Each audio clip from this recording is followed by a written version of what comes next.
Sometime after this, Jesus crossed to the far shore of Galilee. That's the Sea of the Tiber. And a great crowd of people followed him because they saw the signs he had performed by healing the sick. Then Jesus went up to the mountainside and sat down with his disciples. The Jewish Passover festival was near, and when Jesus looked up and saw a great crowd coming towards him, he said to Philip, "Where shall we buy bread for these people to eat?" He asked only to test him, for he already had in his mind what he was going to do. Philip answered him, "It would take more than half a year's wages to buy enough bread for each one to have a bite." Another one of his disciples, Andrew, Simon Peter's brother, spoke up. "Here's a boy with 5 small barley loaves and 2 fish. But how far will it go among so many?" Jesus said, "Have the people sit down." There was plenty of grass in the place, and they sat down. About 5,000 men were there. Jesus took the loaves and gave thanks, and distributed it to those who were seated as much as they wanted. He did the same with the fish. When they all had enough to eat, he said to his disciples, "Gather the pieces that are left over, let nothing be wasted." So they gathered them and filled 12 baskets with the pieces of the 5 barley loaves of bread left over by those who had eaten. After the people saw the signs Jesus performed, they began to say, "Surely this is the prophet who has come into the world."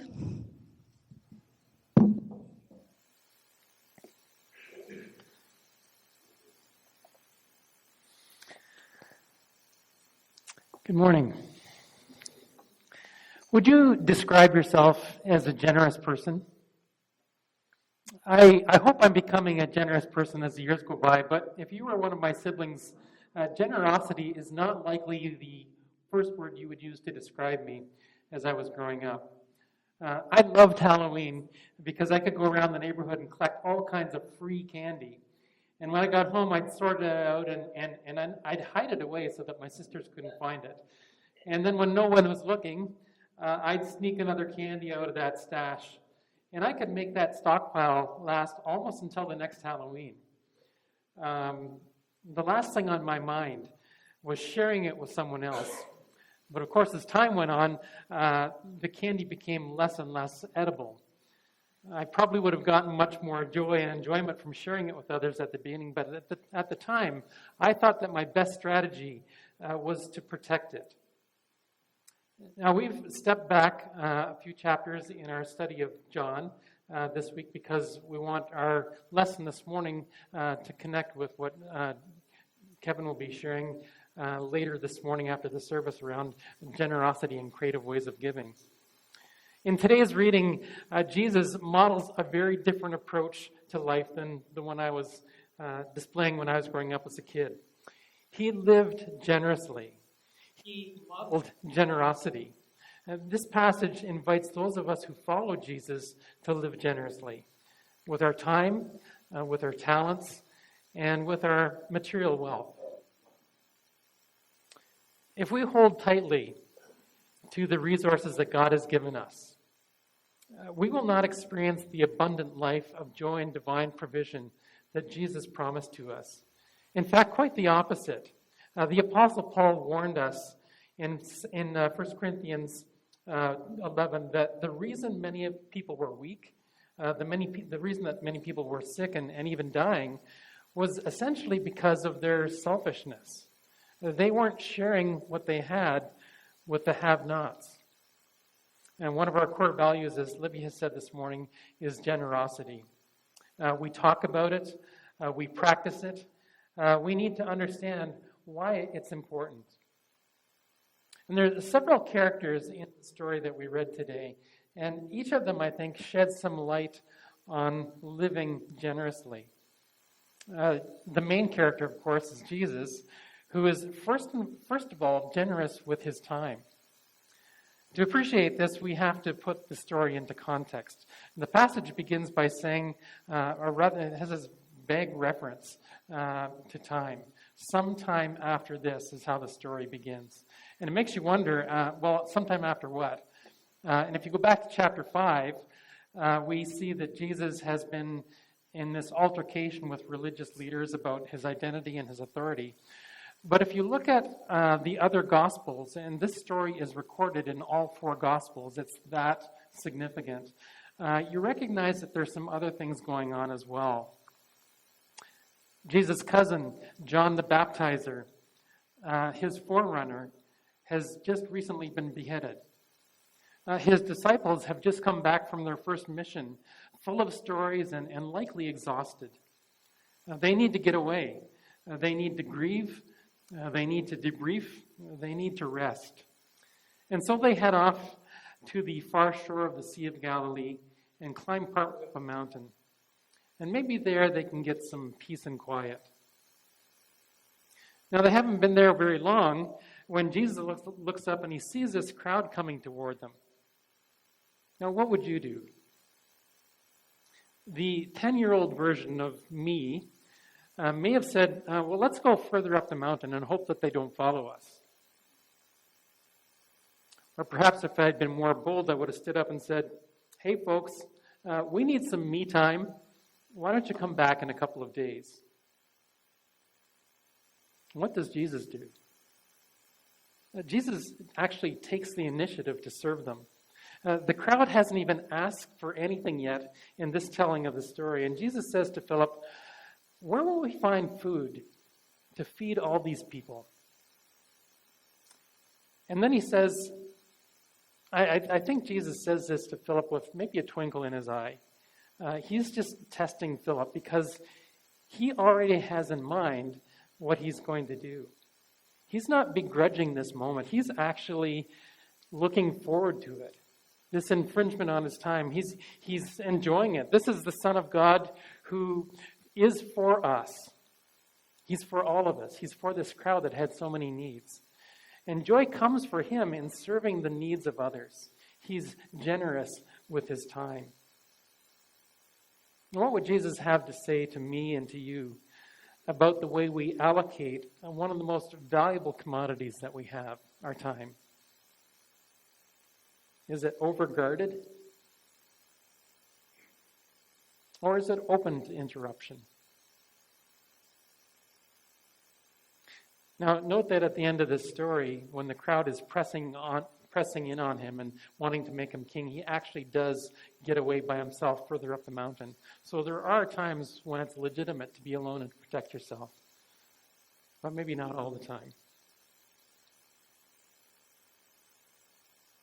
Now, did you notice the first thing that Jesus does when he takes the loaves and the fish that the young boy offered? Does anybody catch that? What's the first thing that he does? He gives thanks. He gives thanks. And I wonder, who is he thanking? I think he likely thanked that young boy, but the reference here is thanks to God. Thanks to God. And I think this Thanksgiving, we always give thanks before the meals, and for us sometimes it's a formality. We don't even think about what we're saying. But for Jesus, this is more than a formality. This is an acknowledgement of who actually owns these resources.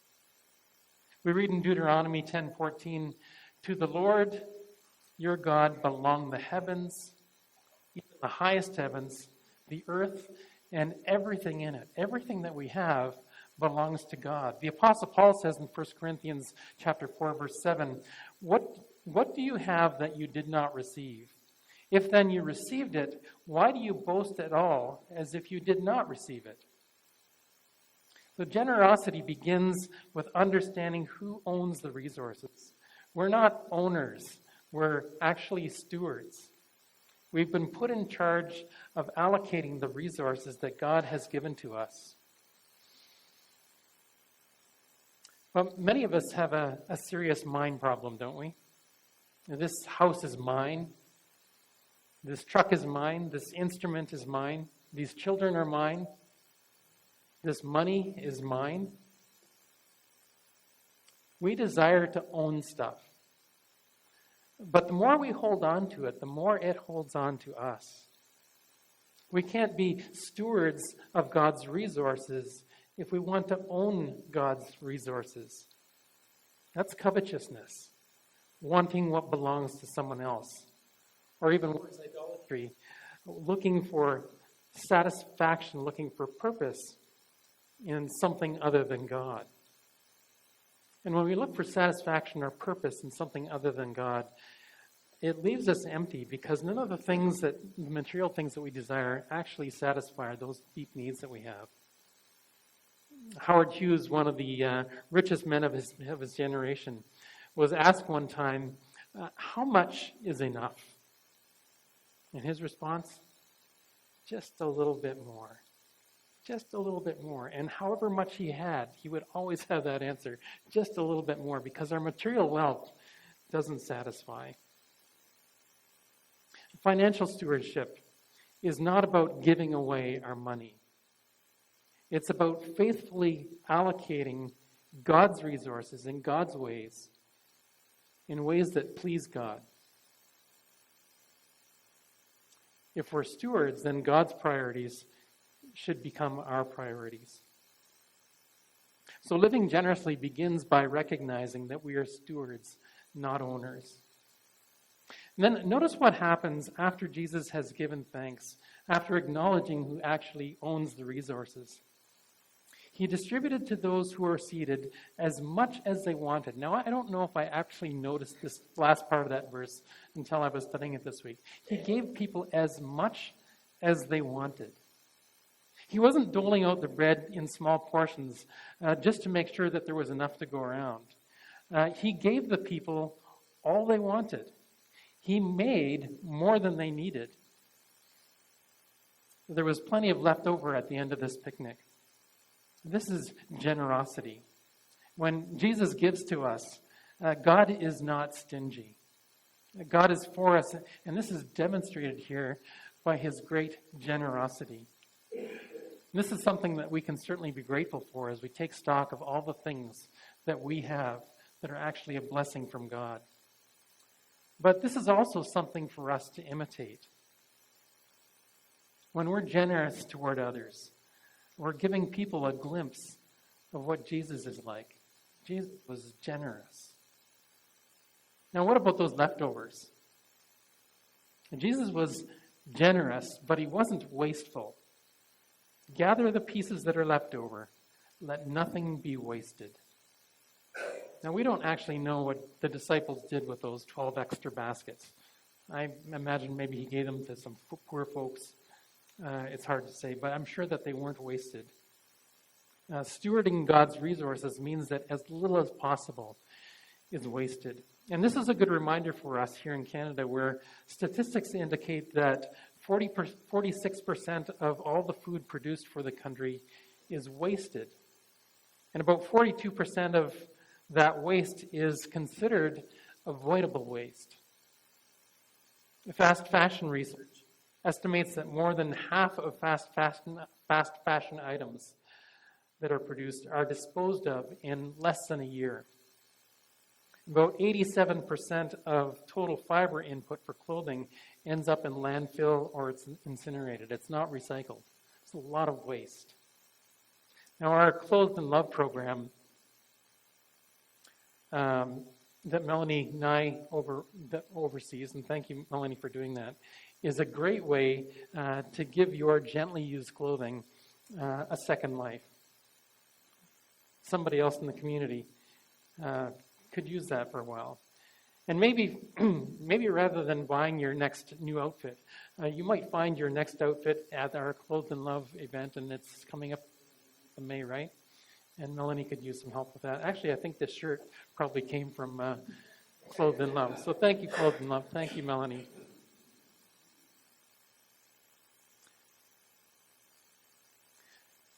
Now, to accentuate Jesus' abundance mentality, the gospel writer puts him back to back with Philip, who seems to operate with a scarcity mentality. Where shall we buy food for all these people to eat? Asked Jesus. Philip. It would take more than a half a year's wages to buy enough bread for each person to have a single bite. Now, when I read this line, what I hear in my head is, Jesus, are you crazy? Why are you asking for something that's so unreasonable? We don't have that kind of money, or if we did, this would not be a smart way to spend it. This is the voice of scarcity. There isn't enough for us to go around. Hold on tightly to whatever you've got. We might need it for something ourselves tomorrow.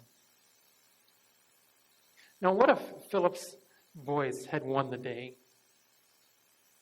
People would have gone hungry, and all of them would have missed seeing that miraculous gift of God's provision that day.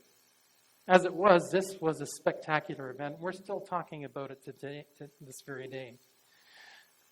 Now, in recent times, some scholars have attempted to rationalize the miracles of Jesus and explain away the extraordinary parts. A famous preacher, Lloyd, author of The Robe, maybe you've heard of that or read it, he believed that the miracle that took place that day was that Jesus inspired the crowd to share what they had by holding up the example of this young boy. So it's an example of generosity, and so everybody started pulling food out of their pockets and sharing it.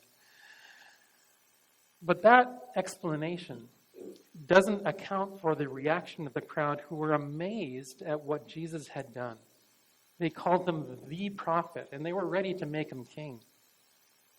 That explanation does not account for the fact that this story is not just about how Jesus organized food for a pop-up picnic. This is a picture of Jesus as the bread of life, the bread who satisfies, who generously gave himself for the whole world, more than enough, which is maybe represented by those 12 baskets that were left over at the end of the picnic.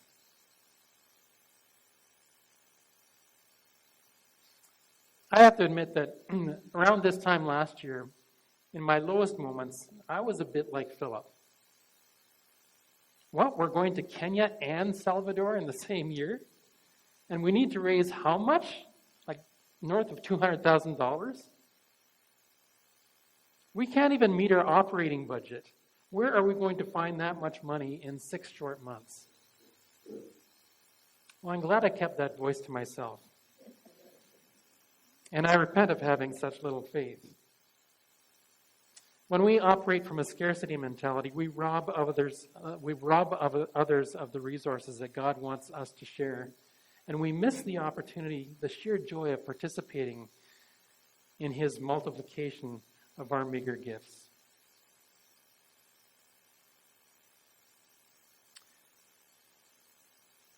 Facing that challenge last year, some of you were more like Andrew, who said, well, here's a boy with 5 small barley loaves and 2 small fish, but how far will that go among so many people? And some of you said, well, I'm not sure how much help this will be, but at least we could put on a breakfast for the community. We could do a barbecue in the park. We'll put forth some effort here. A willingness to put what you had on the table, knowing that it was far from enough, and waiting, maybe skeptically, to see how that need would be met. Lord, I don't have much to offer, but I'm willing to bring what I can so that you can do what I can't. And then there's the boy with the lunch. Now, he doesn't have a speaking part in this story, but his character still communicates.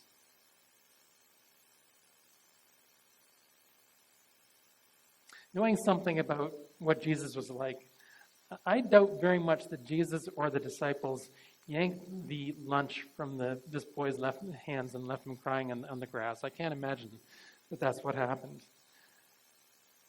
He had five loaves and 2 fish. Jesus takes all the loaves. He takes both of the fish. And I imagine that boy handed them over to him freely. He didn't know what Jesus was going to do with them. He'd never seen a miracle like the one that was about to unfold. Nobody had. But he completely trusted Jesus with everything that he brought that day. He was holding his wealth, so to speak, loosely, not anxiously, not anxious about handing it over, and perhaps honored that Jesus would even ask him to give these things up.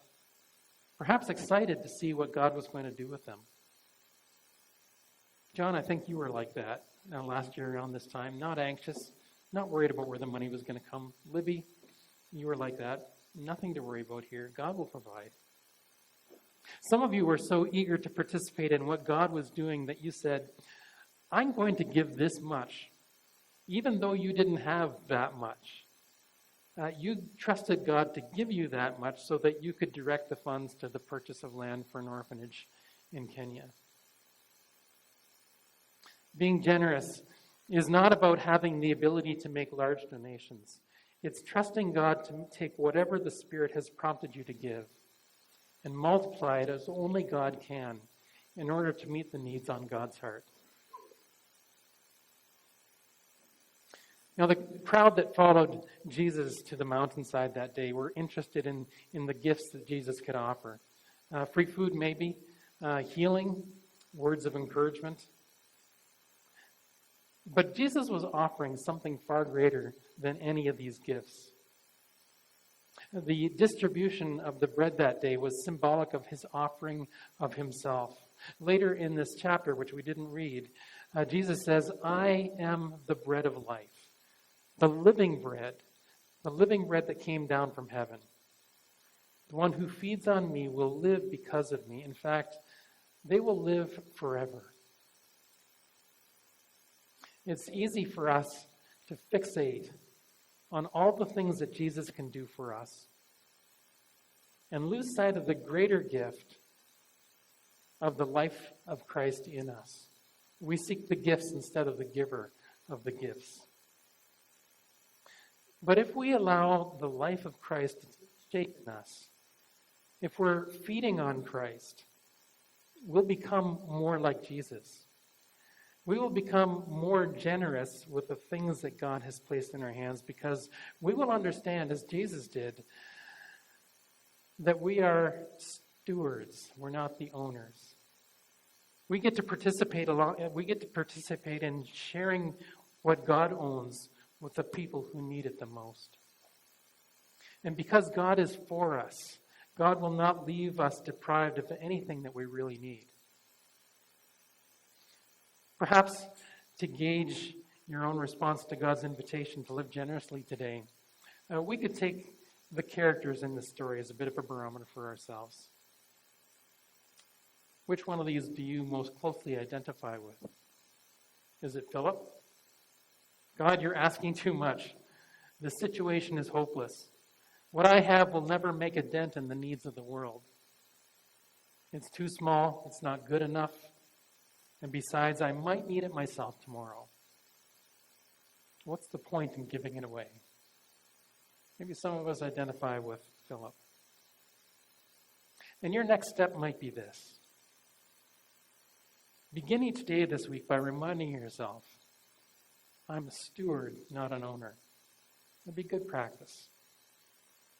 And then just to get that giving muscle going, maybe you would make a point of giving something this week to help accomplish God's work in the world. Maybe you'd volunteer for Tiffany to help with the children's ministry. Maybe you'd make a financial gift somewhere. Maybe some of you identify with Andrew. Okay, Lord, I'll see what I can do. Here's a small portion, even though I know it won't be enough. Do what you can with this gift.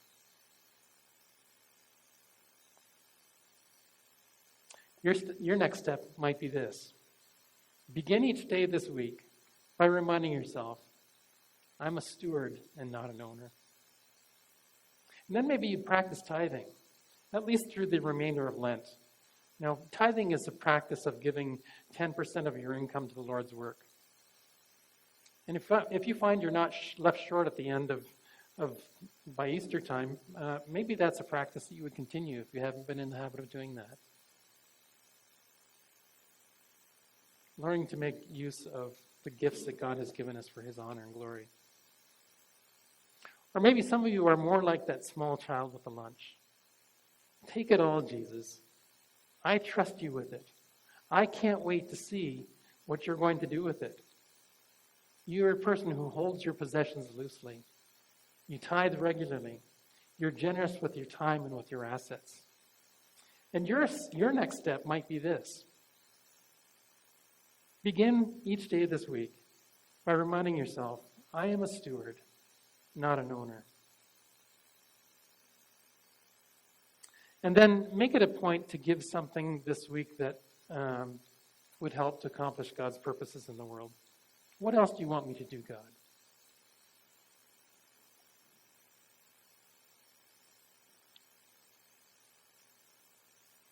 What else can I give to participate in what you want to accomplish here? And maybe you would choose to share a word of testimony, as Julie did this morning, about how God is using you, how much fun you're having participating with God in meeting the needs of the world. Not as bragging rights, but just to encourage the rest of us who maybe find it more of a struggle to give. Why does all this matter? It's because generosity is part of our DNA in this congregation, as we've mentioned earlier. And you are a generous family. You'll see from the annual reports that Melanie sent out last night that we actually exceeded our operating budget this past year by $14,000.